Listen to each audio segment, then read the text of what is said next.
Parmi les grands titres de l'actualité du jour encore, l'entrée en fonction officielle du nouvel ambassadeur d'Italie. Giulio Alaimo a prêté serment devant le prince Albert II avant un déjeuner de travail avec le souverain et le ministre d'État.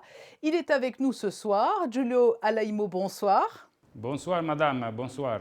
Avant toute chose, nous savons que l'Italie a été lourdement impactée par la première vague de Covid-19. Comment se porte le pays aujourd'hui? Bon, le pays se porte bien, on peut dire, dans une situation générale qui reste pour tous les pays une situation dramatique.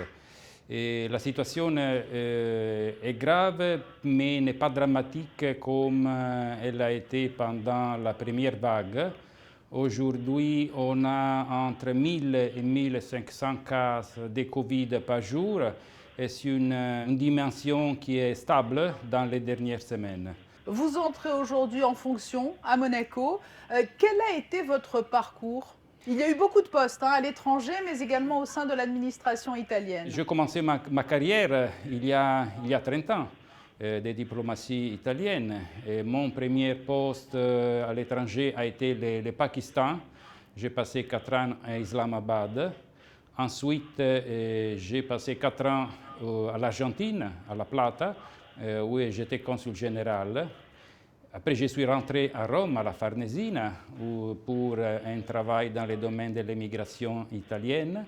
Et après encore au Canada, à l'ambassade d'Italie à Ottawa, et ensuite à l'ambassade d'Italie à Paris.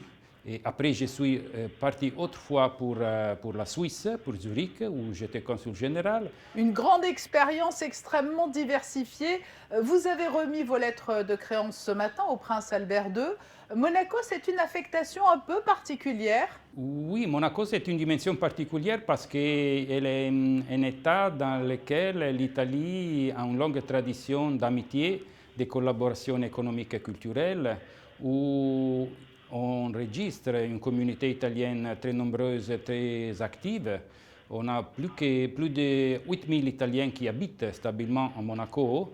Et si on considère que la population totale du pays est 38 000 habitants, on peut considérer la communauté italienne une partie importante de la vie sociale et économique du Principauté.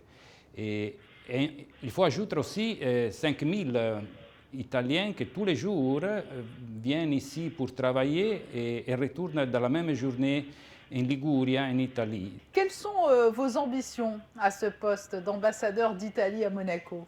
On a une longue tradition, donc je vais continuer les travaux et les parcours qui ont commencé mon prédécesseur et mes prédécesseurs. Et on a beaucoup de dossiers sur lesquels on peut travailler avec les autorités locales dans le secteur de la culture, dans le secteur de l'économie et dans le secteur de la collaboration transfrontalière. Aujourd'hui même, je participerai à une réunion avec des opérateurs économiques italiens et monégasques en Ligurie, Ventimiglia. Et donc, ça, ce sont les dossiers dans lesquels je voudrais m'engager, la culture, l'économie et la collaboration en général entre nos deux pays. Quel message souhaitez-vous adresser à la communauté italienne de Monaco? Ben, comme toujours, l'ambassadeur est au service de la communauté. Donc, je peux dire que la porte de l'ambassade et la porte de l'ambassadeur est toujours ouverte pour ceux qui ont besoin.